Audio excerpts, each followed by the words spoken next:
Introduction. SEO, search engine optimization, is never a completely sure thing.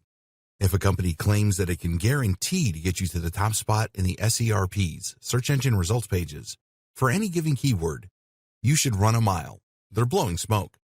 While this is true, however, what is also true is that some methods are more successful than others, and some are more of a sure thing than others. And in that regard, the SEO strategy that is perhaps the closest thing there is to a guaranteed route to success is split testing. Split testing essentially means taking a rigorous and somewhat scientific approach to your search engine optimization, which effectively means removing the guesswork from the process. In fact, what split testing really amounts to is helping your site to evolve to become the most optimized version of itself. How does all this work? It's actually very simple, although not without a great deal of nuance that can determine the success of such endeavors. When done well, split testing can mold any website or blog into a hugely successful titan that catapults every new post to the top of Google. When done incorrectly, split testing can jeopardize all your hard work and risk getting your site removed entirely. It's high risk, high reward, but it's also perfectly accepted by Google and a skill that's 100% worth developing. In this training, then, we're going to take a deep dive looking at the power of split testing for SEO. You'll discover how to use this strategy employing the most effective tools, how to avoid common mistakes, and how to use split testing in a host of other capacities too, such as to help sell a product or improve engagement with your audience.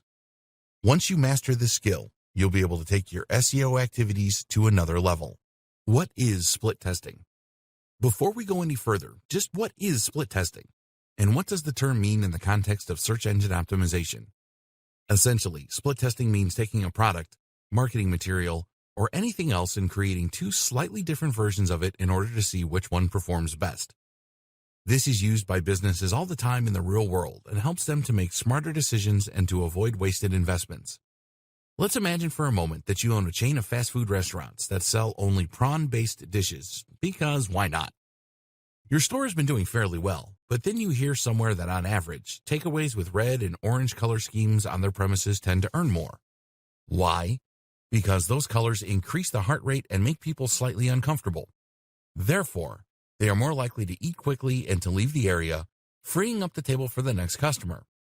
The result is that such venues actually see a higher turnover of customers and greater profits.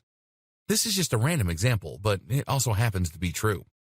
The problem is that Prawns For You happens to use a blue color scheme in its interior design.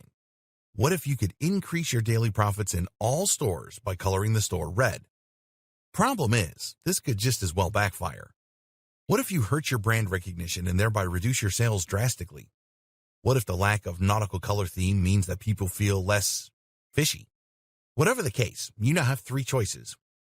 A, leave your stores as they are and leave potential profits on the table. B, change the color of your stores and hope that this doesn't hurt your ranking. C, run a split test. And of course, the last option is the one that will stand to serve you best. To perform this, you will now instruct 2 or 3 of your 50 stores to change the color of their interiors. You'll then monitor the progress of those stores for the next 6 months, and then collect all the data together to see what it can tell you. What you're looking for is a sign that the stores that were colored red, A, saw a spike in profits and turnover, B, outperformed the stores that did not change anything. If the change helped to boost your store's success, then you might choose to adopt the change and thereby roll it out across all your stores, potentially seeing a large spike in traffic. If the change hurt your store's success, then you simply change it back and then run the next experiment. The financial damage and the brand visibility will only be slightly impacted, so no harm done. If you had rolled the change out across all stores, then you would have potentially lost a lot of money and created confusion around your brand. And if the change did nothing, then you can basically choose how you want to proceed.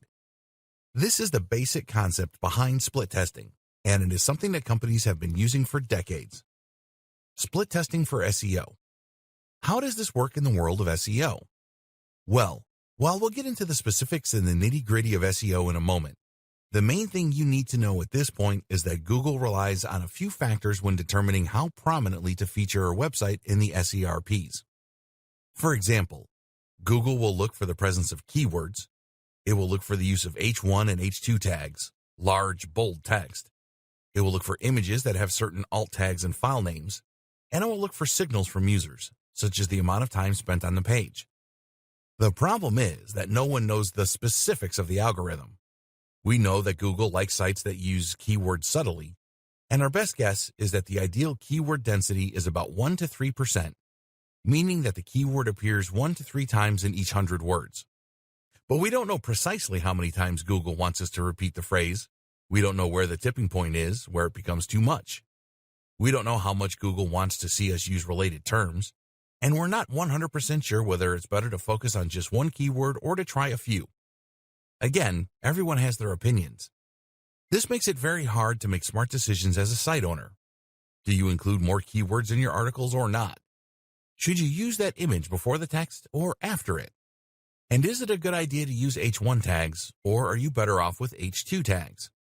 The answer is that we just don't know. And for that reason, the best option is to run A/B tests, the other term for split tests, in order to see which changes positively affect your search ranking and which do not. Why we need split testing now more than ever, the powerful benefits of this strategy. So, why do we need split testing in the SEO community now more than ever? The simple answer is that SEO is more complex than it has ever been, and we have even less idea of how it works.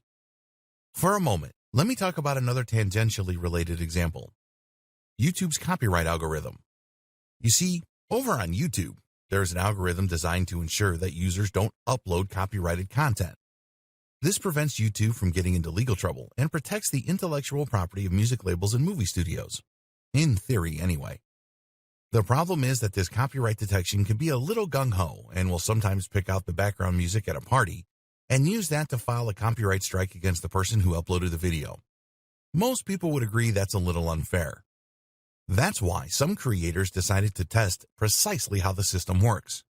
They did this by uploading hundreds of versions of the same song, versions that had been modulated up or down a semitone, versions that had been transposed down an octave, versions played background, versions played quietly, versions played only for short clips.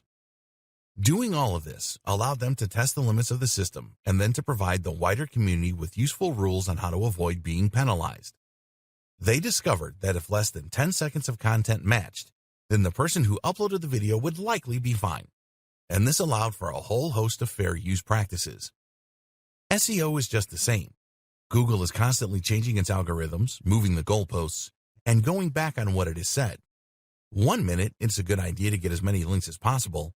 The next moment, that's the worst thing you can do. Right now, Google is making a big push toward a more AI-driven service. It wants the user to speak to Google using natural language and to receive carefully curated responses drawn from the web.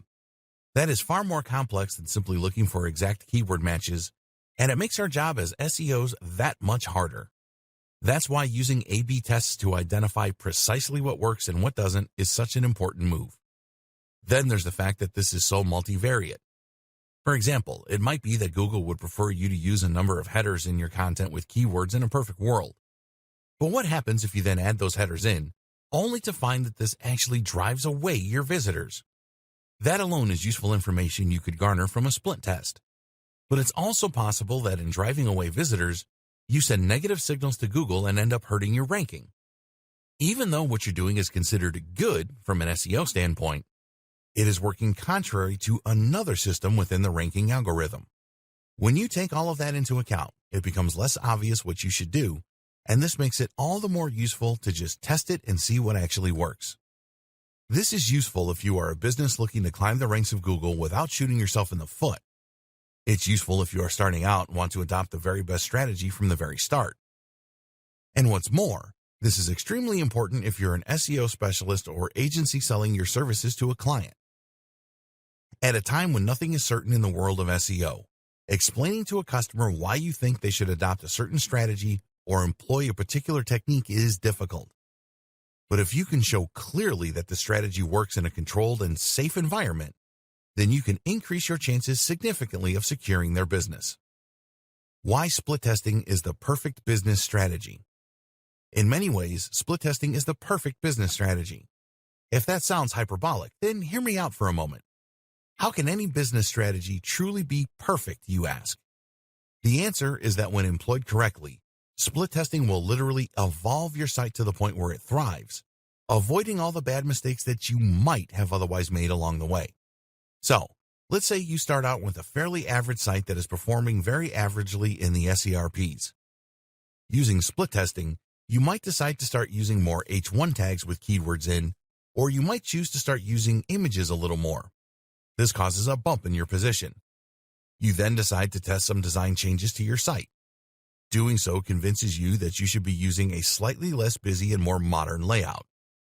You therefore switch to a new theme for your WordPress site that looks great. Bit by bit, you adopt more decisions to help to hone your site into the perfectly optimized design for Google, and slowly but surely, it climbs the ranks. You can't make a bad decision because you see those mistakes coming a mile off. And if you keep tweaking, you keep on improving. In this way, split testing is the best way to evolve your site and is the closest thing to a perfect strategy there is. Why split testing works and when it doesn't, understanding statistical significance. You might at this point be asking why you should go to all the trouble of creating a split test when you could just run a short trial period instead. Why color 3 prawn shops red and then wait for them to collect enough actionable data? Isn't this really just a fancy way of describing a kind of public beta test? Well, there are a few key differences to keep in mind, which involve thinking like an actual scientist, because that's what this is emulating. FYI, this is precisely the same technique used in research. When a researcher wants to know if a particular drug will help to boost someone's alertness, they find out by creating 2 separate groups, an experimental group and a control group. The experimental group is the one that receives the drug, and the control group is the one that doesn't. This then gives the researcher the opportunity to compare the stats from the 2 groups. What this achieves is to remove confounding variables.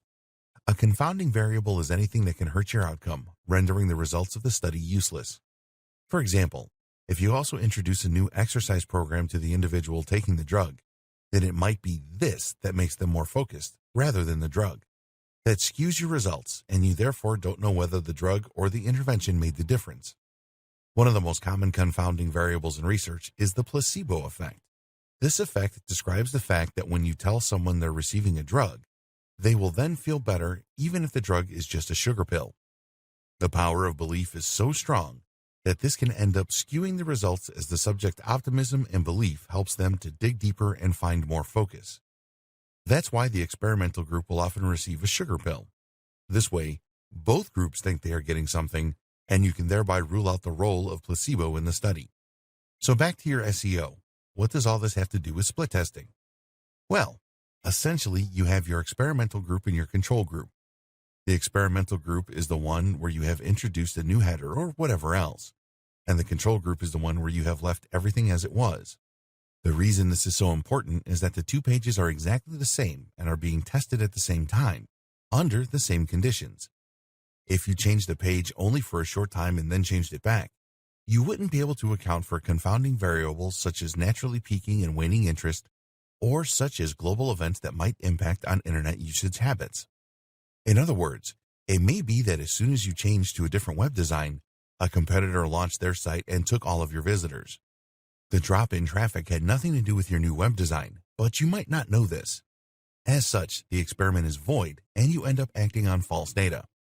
Likewise, if you were to simply adopt some changes in your next article, you couldn't know for certain that any boost or drop in performance wasn't simply due to the content of that article being better or worse. Split testing is the only way to be certain that you have controlled for as many variables as possible. When split testing goes wrong, so a split test is absolutely impervious to error, right? Wrong. Anyone who has done a science or math degree will already know what the problem with this strategy is: the sample size. Going back to the lab for a moment, a sample size refers to the number of subjects who take part in the study. Because if you have one person take the sugar pill and one person take the real drug, then you can't be certain that the person taking the real drug didn't also happen to get over a cold that same day. It looks as though they saw a boost in performance, but in fact it was just coincidence. The same thing goes for running split tests for SEO.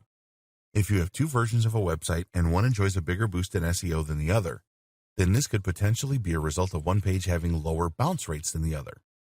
That means that people didn't spend long on one version of the page, which in turn impacted on the page being demoted in the SERPs. But what if the reason that the one page had higher bounce rates was simply that it was lucky? that the people who went there happened to be in less of a hurry.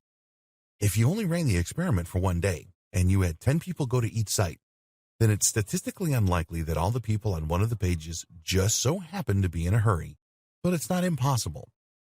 And this is where the idea of statistical significance comes in. In order to rule out freak coincidence and chance, you need a large enough sample size.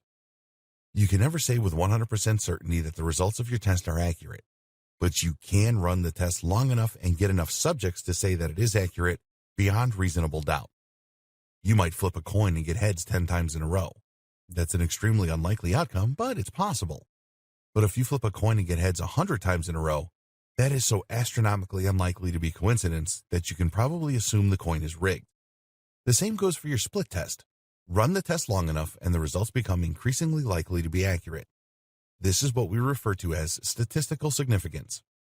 You can actually run tests to find out if your results are significant, which will give you a p-value.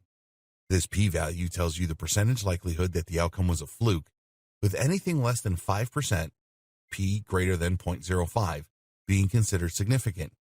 But for now, the main take-home is that you should make sure you run your test long enough, don't draw premature conclusions, and never assume that the outcome is 100% guaranteed to be accurate. If you want to be extremely scientific about this, then you can always run what is known as a chi-squared test. This is a test of significance, which is a calculation that takes numbers, crunches them, and provides a p-value.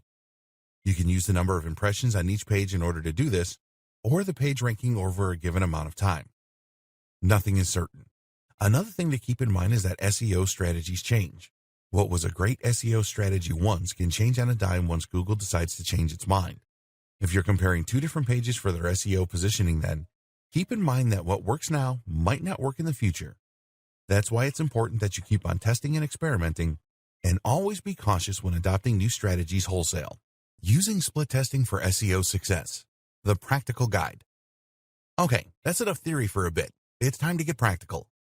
How do you go about running a split test and seeing how it impacts on your SEO? There are a couple of different ways. In this video, we're going to look at two of the most common, creating two different versions of a web page versus creating one page that loads differently for different users. We'll look at how this works and at which one is best for you. In this video, we will first of all discuss the most common method, which is to use different pages on the same website. Two different web pages. The first option is to compare two slightly different web pages that employ different SEO strategies, keeping everything else as close to equal as possible. More accurately, you will compare two groups of different pages. Comparing two versions of the same page can work, but it's rife with difficulty. Let's say, for example, that you have a web page all about how to train your Labrador and a web page all about how to train your Golden Retriever. These pages are almost identical in subject matter, and you're going to go out of your way to ensure they are extremely similar in all other ways that count, too. You'll ensure they have the same number of links pointing to them, that they are equally prominent on your site, that they are the same length, that they have the same number of headings, etc. From here, you can then go about making small changes to a few of the matched pages and see if this boosts or hurts traffic. You'll then watch the difference in your stats, making sure to collect as much data as possible. Repeat this a few times with different matched pages, and once you are sure that your new SEO strategy works, introduce it to the rest of your content. Challenges. Of course, this option is not perfect. In case you hadn't already figured it out, one big issue is that both versions of the page are targeting different keywords or competing for the same ones, which massively skews your results. Different keywords will include different competition, different related terms, and more. All of this means that you are never comparing like for like. And if you try and create two pages that compete for the same keyword, then you could end up running afoul of one of Google's most recent algorithm updates, the diversity update. This update is aimed at ensuring that most SERPs don't display multiple results for the same site, thereby meaning that you won't have a fair fight on your hands. You can create two pages targeting the same keywords and see which one wins, but even then, you are changing the results simply by having competition exist provided by you. You could always create two pages the exact same, but this is inadvisable for a number of reasons. Firstly, Google will see a precise duplicate page as being worthless and might even penalize the page. Google doesn't want its users to repeatedly stumble upon the same content, and so it won't rank it. If these pages are hosted on separate domains, which introduces more complex factors such as domain age, then Google might see one page as having violated the copyright of the other, and the entire site could be severely penalized. Then there's the fact that having more than one page with the same content is confusing for viewers and could lose you the trust of your readers. The optimal answer to this is to use different pages, but to make sure that you target extremely similar keywords. Use a keyword research tool like KW Finder, www.kwfinder.com, and then target keywords that have similar search volumes and similar KD, keyword difficulty ratings. When you do this, you can try different techniques on similar pages with similar objectives and see which one comes out on top. Another option is to look at two pages that rank identically, and then try making the change to one of those pages and see how it is affected. This is a slightly better strategy because you are starting from a similar place. What's more is that you can open up your stats and then use the historical data in order to make a forecast of how the web pages should have behaved. If one page was moving in a certain direction and that direction sped up, slowed down, or reversed, then it might be the result of the changes you made, especially if the matched page did not show the same changes. Again, the different difficulty of different keywords, the amount of competition, etc., can all impact on your results and potentially skew your findings. But while this might be seen as a problem, it can be mitigated somewhat by simply using as many pages as possible in your test. In other words, instead of taking two similar web pages and comparing their success where one has been changed, you instead take two groups of pages and make the changes to some of them while leaving the others as they are. Again, it's possible that by sheer coincidence, multiple pages will perform better than others beginning from that point. But that's when you use the statistical significance tests, compare the new and the old ranking positions of those in Group A to those in Group B, and then find out if the data suggests an effect. This is the main technique that this training will be recommending for carrying out split tests, and we'll call it the matched pages method, the technical bit, using redirects. As mentioned, the big problem with the method described in the previous video is that it doesn't allow you to control for every single confounding variable. While you might run lots of tests with very similar pages, they are still different pages, and they might still succeed or fail based on other factors. While you can use larger groups to minimize this effect, it's still ultimately going to mean basing your decisions on estimated guesses. And there are limits to just how many pages you can use in a split A/B test. If you're going to be changing the results across hundreds of pages on your site, then this will involve a lot of work. What's more is that you will be potentially hurting your site in a big way if the change proves to be a mistake. The whole point of A/B testing is to conduct the experiment in a controlled manner. So what can you do? One answer is to use a redirect, which has different and unique pros and cons. A redirect simply means that you're going to send visitors to a different version of the website.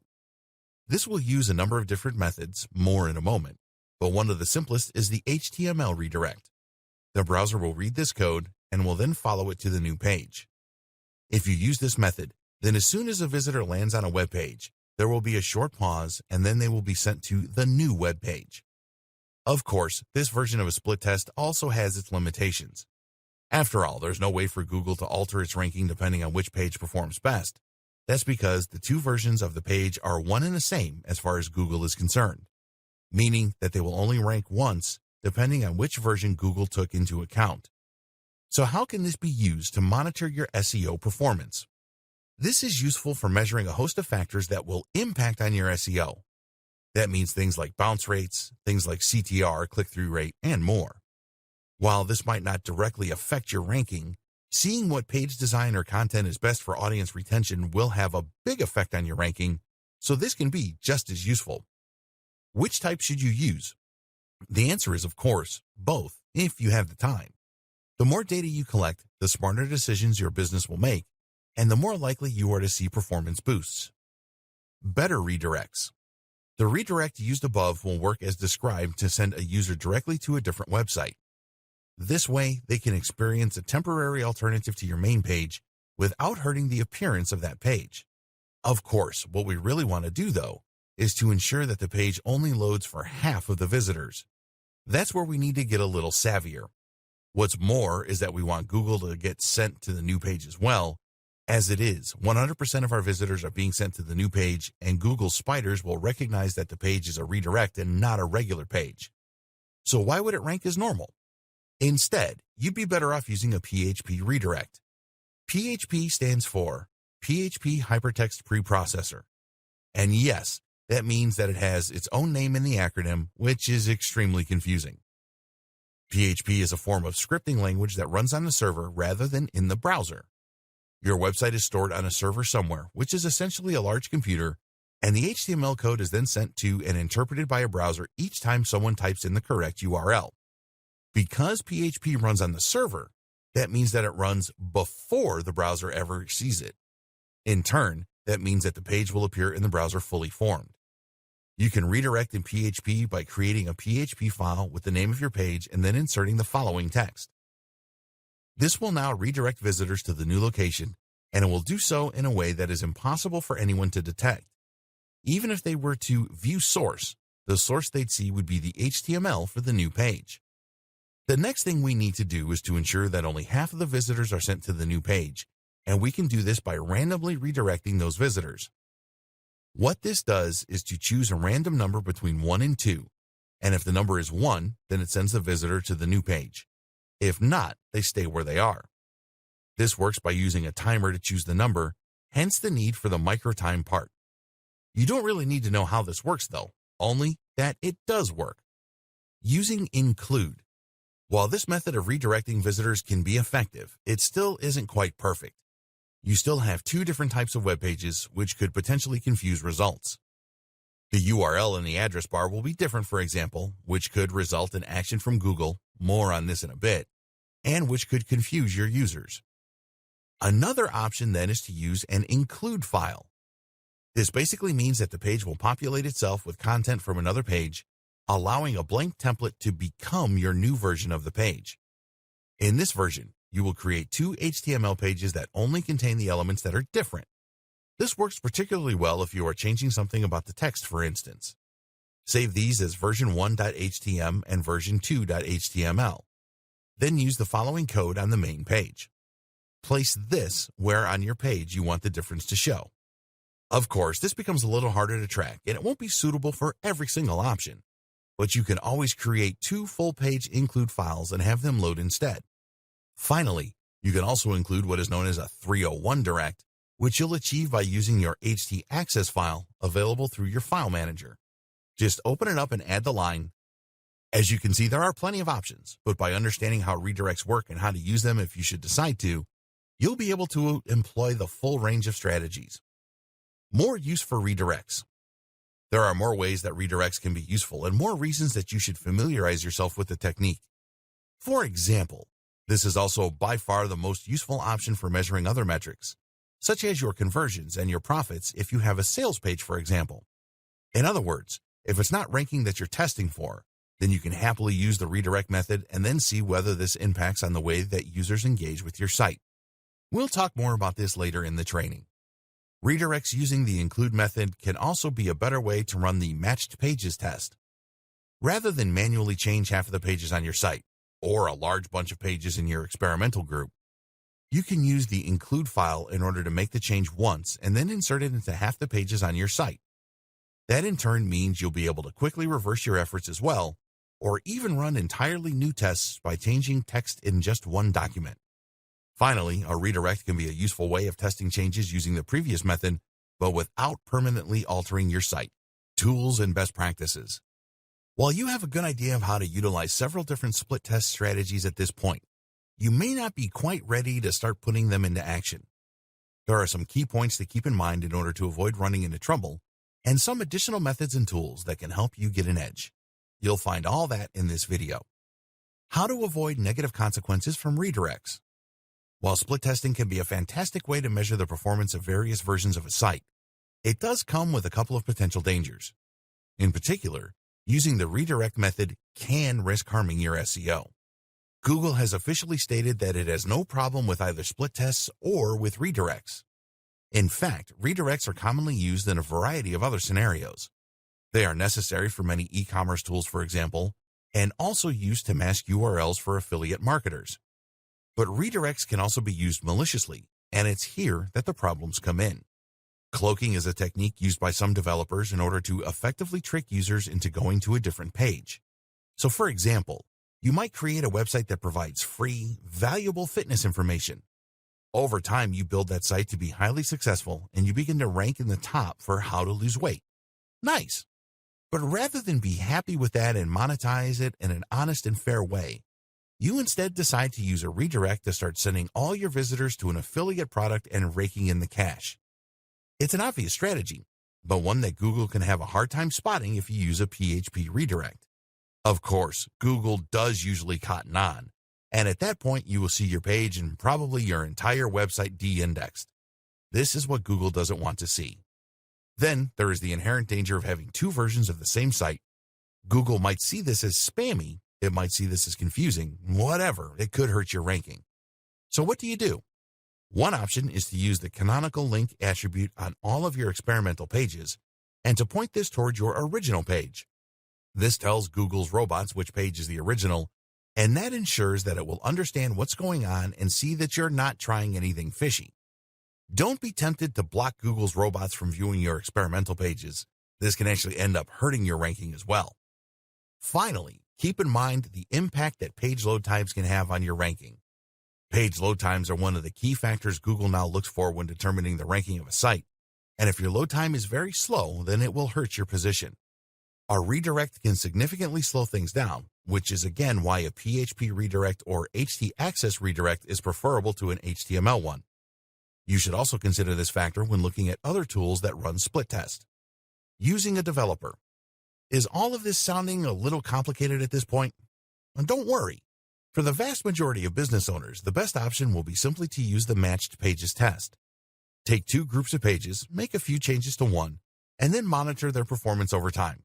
Use forecasts for their behavior, and see which pages outperform their predictions and which don't. If you want to check for significance, then you can run a chi test. If you still find that notion a little confusing and you don't know how to do things like tracking the position of your website on Google, or if you want to get more advanced by comparing pages using a redirect, then you have another option: hire a developer or a marketer to handle the process for you. This can simplify the entire process and is advisable for any business that isn't familiar with the intricacies of SEO and code. The single most important tip. Before we go any further, it's time that we share the single most important tip regarding split testing. Always back up. Whether you choose to use a developer or to handle all this yourself, making different versions of your web pages can introduce risk. This is especially true when using the include method or others that actually alter the content on the original version of the page.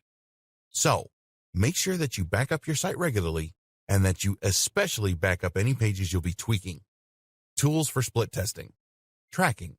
In order for split testing to work effectively, you of course need an accurate way of tracking performance.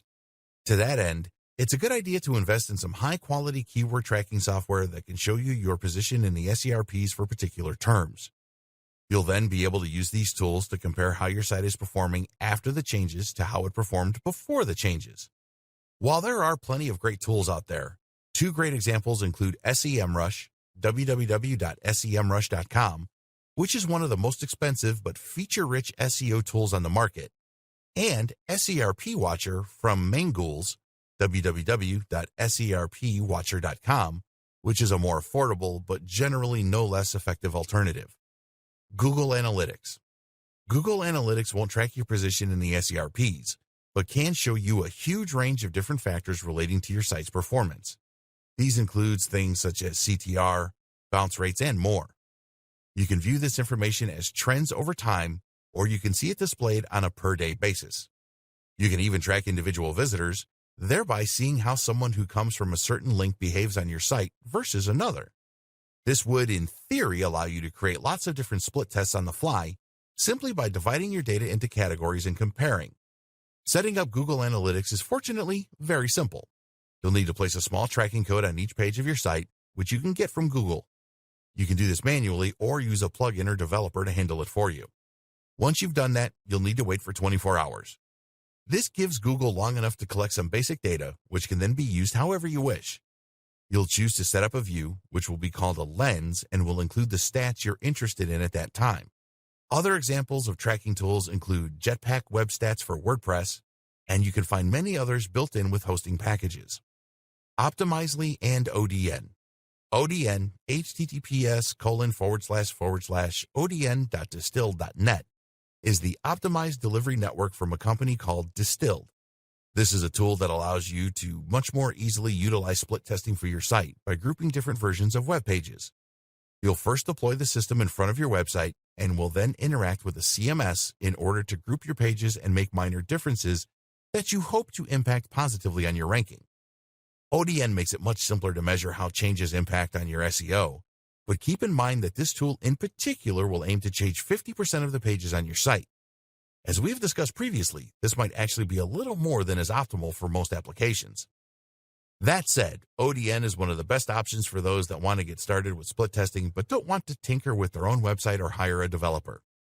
If you are measuring something other than ranking, such as the time spent on a website, conversion rates, or anything else, then another great option is called Optimizely, www.optimizely.com.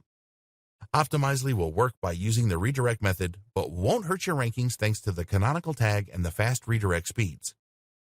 Neither of these tools are free, but in theory, they can pay for themselves.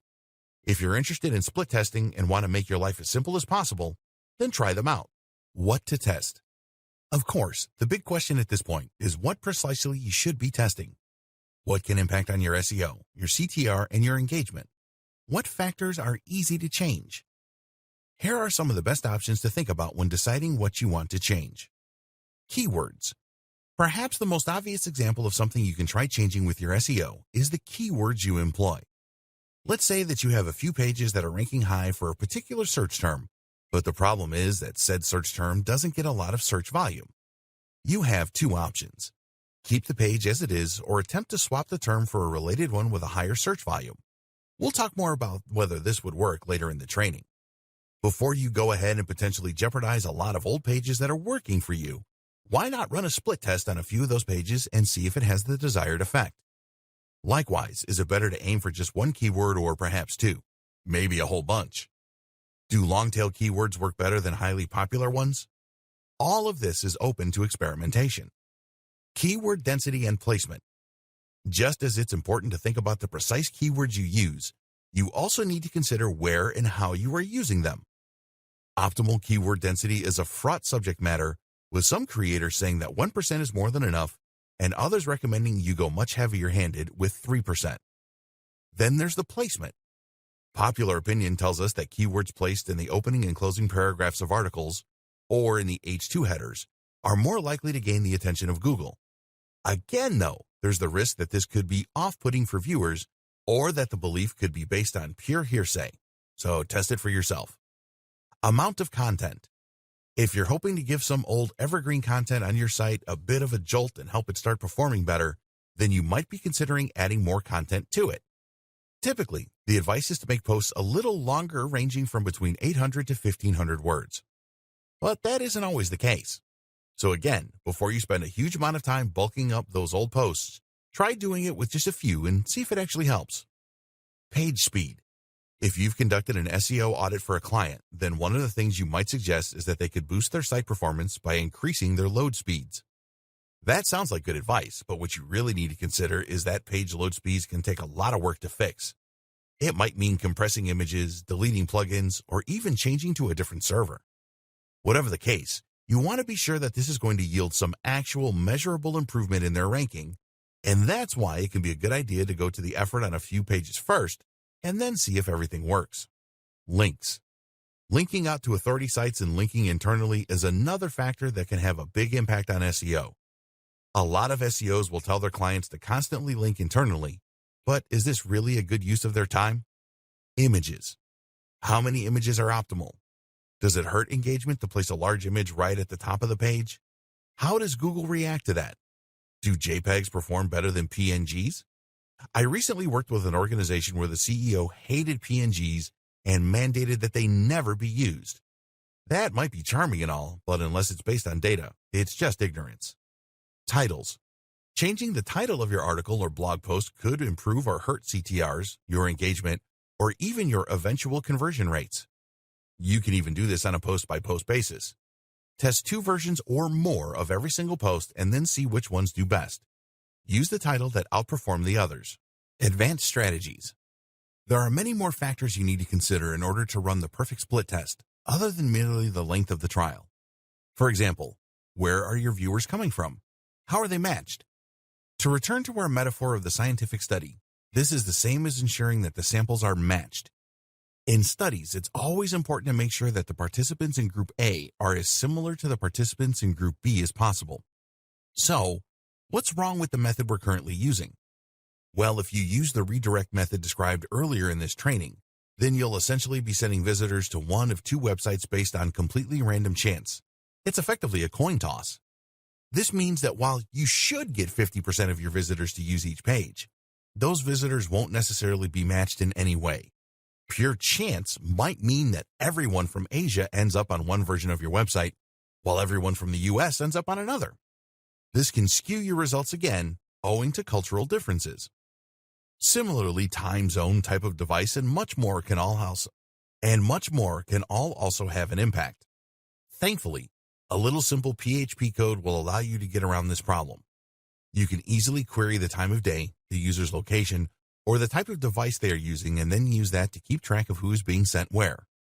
This is a slightly more complex coding challenge, as you will need to keep a log of who has gone to which version of the page, but a developer or the right tool should be able to set this up for you. The lazy version. If you are using a redirect to test the two versions of your website, then you will likely be considering making the changes permanent should they prove effective. To do that, you're probably planning on taking the changes you made to your experimental pages and then editing the original page once you've removed the redirect. There is another way, though, which may be quicker. This is to take the edited version and simply make the redirect permanent. You can do this with a redirect, but note that by using a 301 redirect from your htaccess file, you will risk losing 10% of your link equity. To prevent this from happening, use a JavaScript or PHP redirect instead. Split testing for sales pages. Split testing can be used for more than SEO purposes. One example of this is using split testing in order to assess the conversion rates of a sales page. So what does that mean, and why is split testing the perfect fit? Essentially, a sales page is a single page on a website that is designed to sell a product. Normally, this works by providing a whole lot of text, often in a vertical pillar, that explains the virtues of the product and that slowly reels the reader in until they are overcome with the urge to click buy. Often, the product in question will be a digital product owned by the site owner, or perhaps an affiliate product that they are selling for commission. Either way, this creates an extremely simple business model: find or create the product, create a website selling the product, then send people to your page by directing traffic that way. The only factor here that will determine your success one way or the other is the conversion rate.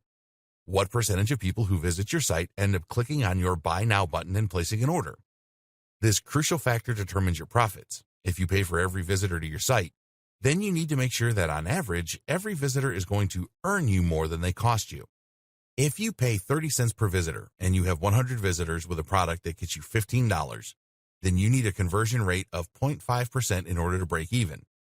50 visitors will cost you $15, so as long as one of them buys something from you, you're good.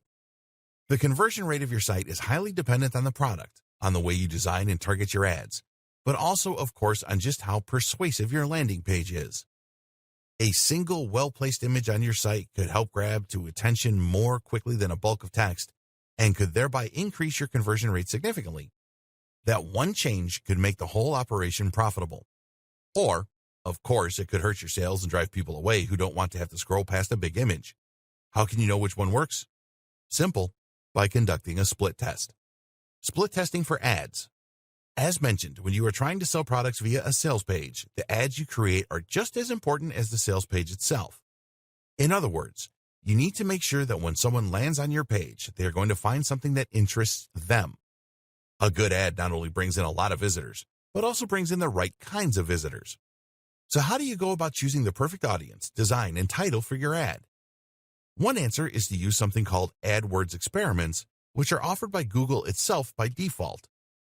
This way, you can test which combination of factors works best and thereby hone the ideal sales funnel. 3- and 4-way tests.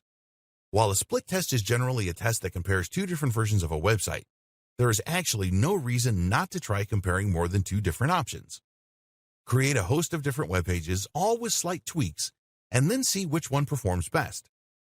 This actually works particularly well if you're using a redirect to measure something like conversion rates, but it can also work using the matched pages approach. In theory, This can help you save a lot of time, though it can, of course, also make the whole process a fair bit more complicated. SEO, what we know and what split testing has shown us. At this point, you should have a pretty good idea of how to go about using split tests in an effective manner in order to understand what works and what doesn't. But this might lead you to another interesting question. What has split testing already taught us? Can you simply follow the advice from other people's split testing? Well, yes and no. This video will explain more. Results from previous split tests. The great thing about the SEO community is that, on the whole, everyone is happy to help everyone else with free advice and information. This is one of the things that makes split testing so valuable. When a company takes the effort to run tests on hundreds of their pages, they can obtain some useful information that can be used by the entire internet marketing industry, until Google changes its algorithms. Split tests are already being used right now, and they can tell us some really interesting things about effective SEO that may come as a surprise. One such discovery shared on MOZ, a blog about internet marketing, was that using keywords with high search volumes doesn't always result in better performance. Will Critchlow tried inserting more popular key phrases into the meta tags and content of existing pages, and found that in many cases those pages saw a drop in organic traffic of as much as 20%. Why? One possible explanation is that these terms, while popular for search, hurt the CTR of those pages in the SERPs. Another possibility is that this had to do with Google's RankBrain algorithm, its attempt to understanding meaning more than explicit keywords. Whatever the case, if a page is performing well with a less popular keyword, you should probably leave it as it is. This actually perfectly underscores some points we've discussed previously in this training. For one, the multivariable nature of SEO and Google's algorithms means that while recommendation might sound good on paper, it doesn't always translate in the real world, especially now that Google pays close attention to signals from users, such as bounce rate and CTR. It also shows us how using not just one, but multiple types of split tests can help yield better results. The research conducted here was done using a typical matched pages method, but if they had also used a redirect, they might have been able to see if the bounce rates and CTRs were what was responsible, or if something else was at play. Hopefully, the information you have gained from this training will help you in ways such as this to get a real edge over your competition. Another discovery yielded by split testing is that around 30 to 40% of all changes recommended by SEO audits actually often make zero difference. Once again, this shows us that what works in theory or on paper doesn't necessarily hold up in the real world. And it shows us the value once more of conducting real split tests. If you run an SEO agency and you conduct an audit, then tell the company to make huge, fiddly changes across the board. And if those changes don't yield any results, this can really hurt that company's trust in you and likelihood of ordering again. So, admit ignorance and test things in a smaller way before you announce the huge changes that you think the company should make. Finally, the results from this particular effort also showed that what works for one site doesn't necessarily work for another. This could be impacted by everything from industry to competition to writing style. But it also means that running a split test once and forgetting all about it may not be enough. You need to test your strategy every time before you roll it out across the board. Related strategies and conclusion. So that's split testing explained. But really, you shouldn't think of this as a discrete tool that you sometimes use. Instead, try to think of your split testing as a state of mind. You should certainly conduct some actual split tests, but you should also think in an experimental, data-driven manner the rest of the time too. Whenever you create a new page or a new plan, you should be testing to see if it works and comparing your results with your predictions. Likewise, there are many other types of tests and many other approaches in business that will take this concept and run with it. Each comes highly recommended. The AdWords test. When we think about what split testing is all about, it really has a lot in common with keyword research. The main idea behind keyword research is to make sure that the keyword you're targeting is actually popular before you aim to get to the top of the SERPs for that term. That's the exact same thing we see with split testing. We're trying to make sure a strategy is successful before we use it. But even the keyword tool doesn't guarantee a keyword that will work for you. Even if you can land the most popular keyword in the world, you might still struggle with your CTR, or you might find that the intent behind the keyword isn't right for you. In other words, the people who search that phrase aren't interested in buying your product. Imagine doing all that work to conquer a keyword and then still not being successful because the keyword turned out to be a popular dud. So instead, why not try spending a week at the top of a few and then choose the best one? How is this possible? Simple. By using AdWords to be the sponsored link on a few different search terms and to see which ones bring you the most traffic and the most clicks or sales. Just because make money online is more popular than work from home online, this is an example. I don't know if that's the case. Doesn't mean that the latter might not get you more clicks if it's more closely related to what your blog is about. So, by using an AdWords campaign to test the quality of the traffic on both links, you can say with much more certainty which one you should aim for. If you combine this with split testing, to then see what site changes will help you get to the top spot for make money online fastest, then you can execute a perfectly formed plan that will be almost guaranteed to succeed. Fail fast. Fail fast is less a marketing technique and more a general approach to business. Fail fast means making sure not to invest a huge amount of time into an idea until it has been proven. One of the most common mistakes I tend to see when it comes to people who want to make a living online via a blog or website is that they will spend years building the ideal website. They probably won't tell anyone about their amazing idea, and they might well spend those 2 years living at home with mom and taking out big loans. Then they launch the business, only to find that it falls flat immediately. Why would you invest so much effort into something that you have no reason to believe will be successful? The fail-fast technique, on the other hand, encourages building the cheapest and easiest version of your website in order to test it immediately and to see if it gains any momentum and has any chance of being successful.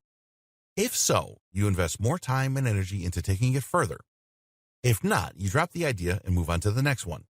This is just smart business. Likewise, this means considering which projects to take on carefully. Choose those that have the lowest barrier to entry and the lowest upfront investment, but which promise the biggest rewards. Don't build the complex social network. Build the simple website about cats. Some businesses will recommend verifying an idea before investing time and money at all. You can do this, for example, by trying to get pre-orders. If people pre-order your ebook before you write it, then you know it will be profitable before you spend a year typing away. Even looking at examples in the market and precedents can act in a similar way. These are not examples of split tests, but they evoke the very same ethos. Don't assume anything. Don't base your business decisions on hearsay. Be data-driven, be scientific, and be smart. That is the foolproof way to succeed in SEO.